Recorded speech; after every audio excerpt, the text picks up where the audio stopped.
Hi YouTube, welcome back to my channel.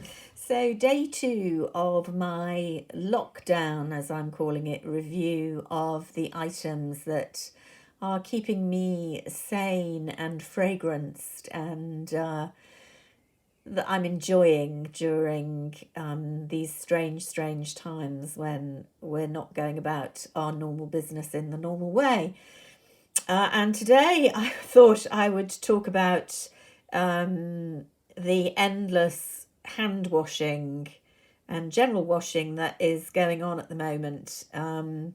One thing I can say that I have been really conscientious about, as we're having drummed into us all the time the importance of very thorough and very regular hand washing to try and avoid catching this virus.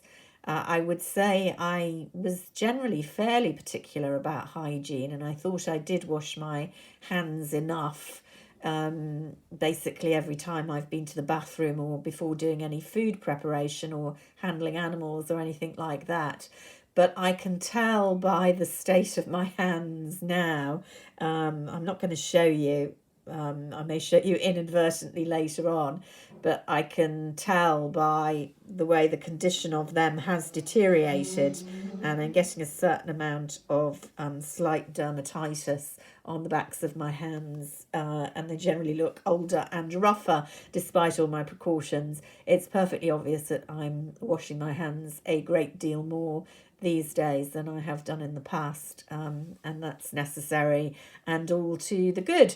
So I'm sure you are all also dutifully washing your hands for at least 20 to 30 seconds in hot soapy water every time you come in from the outside or handle items that have come from the outside, to try and prevent the spread of this virus.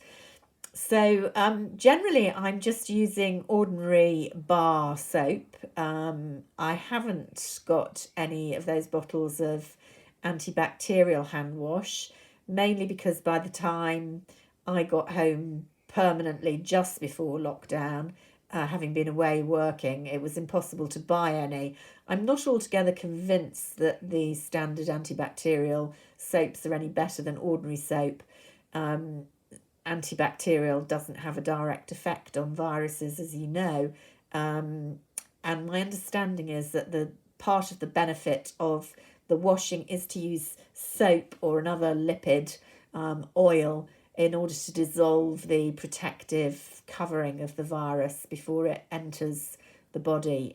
That's my understanding of how the hygiene plays into this. So I've just been using ordinary hand soap, or the other thing that I have selected to show you is Johnson's baby shampoo, particularly since I've started getting a bit of an allergic reaction on the backs of my hands to this endless washing.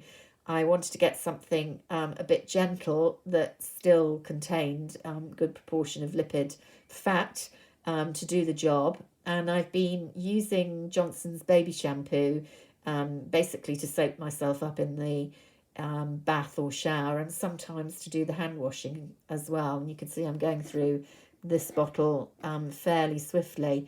It is, I find, although it's fragranced, as you'd expect, a relatively gentle soap, and so it does seem to be helping with the issue with my hands.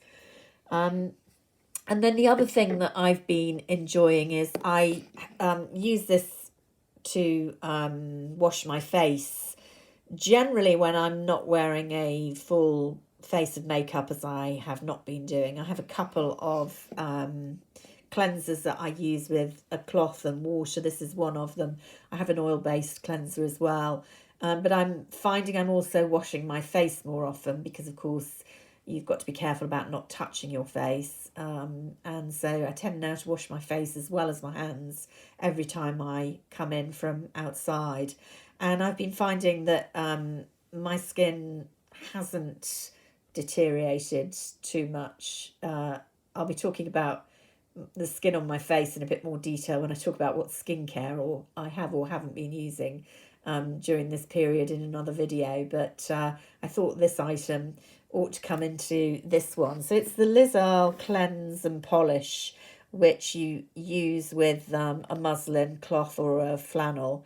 And again, it's a really nice, gentle, slightly foaming, quite thick, fragranced. This one is rose and lavender. It's one of the special edition fragrances, but they have a standard one, which is very pleasant. I think the Liz Earle range, if you're familiar with it, is quite a good one for sensitive skin. I used to use it a lot right across the range. I still use this cleanse and polish, and I use the skin freshener, which has a really, really nice fragrance. I have it in a kind of misting bottle.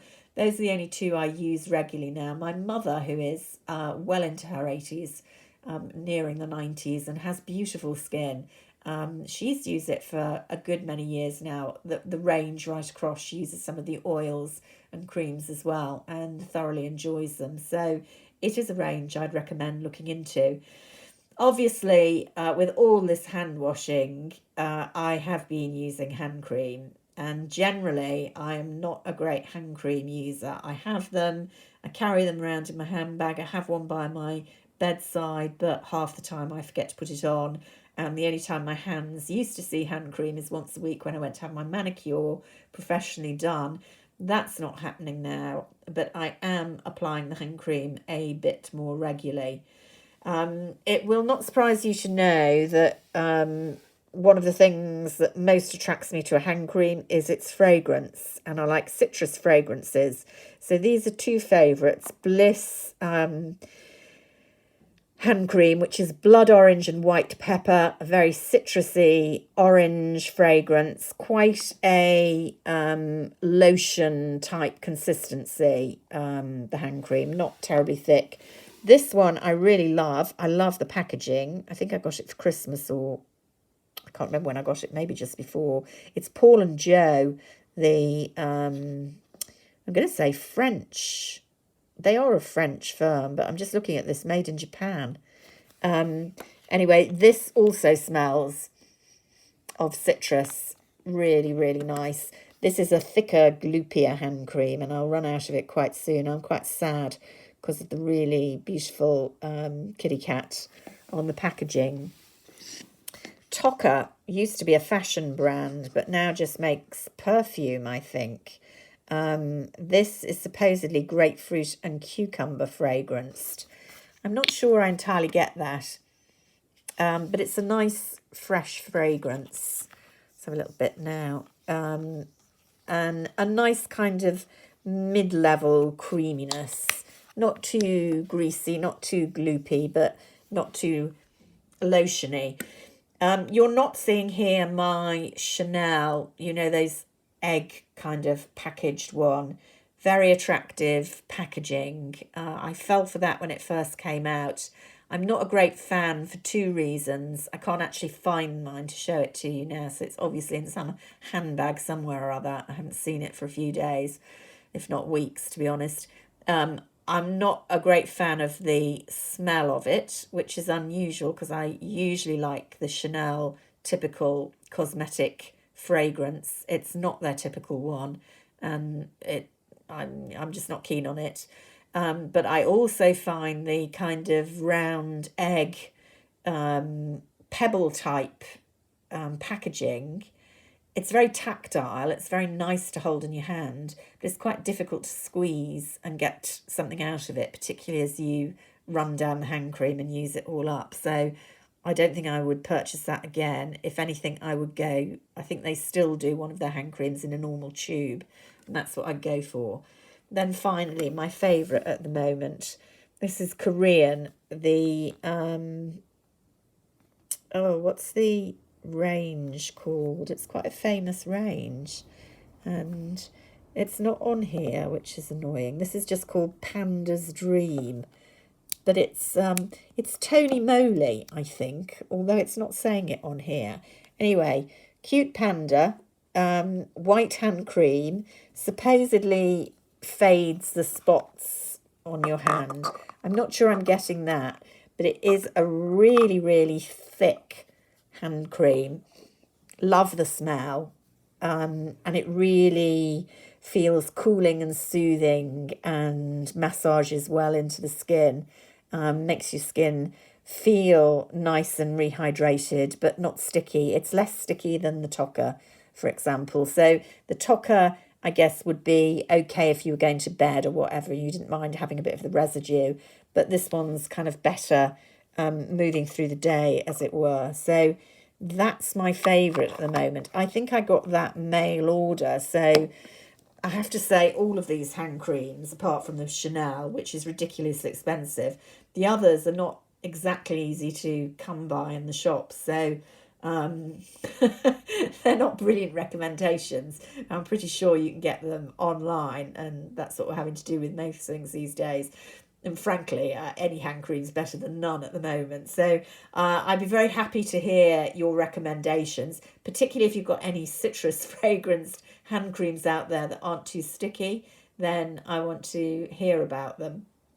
And tomorrow we'll look at some of the bathing products I can't do without at the moment. Until then, keep well, keep safe, and bye for now.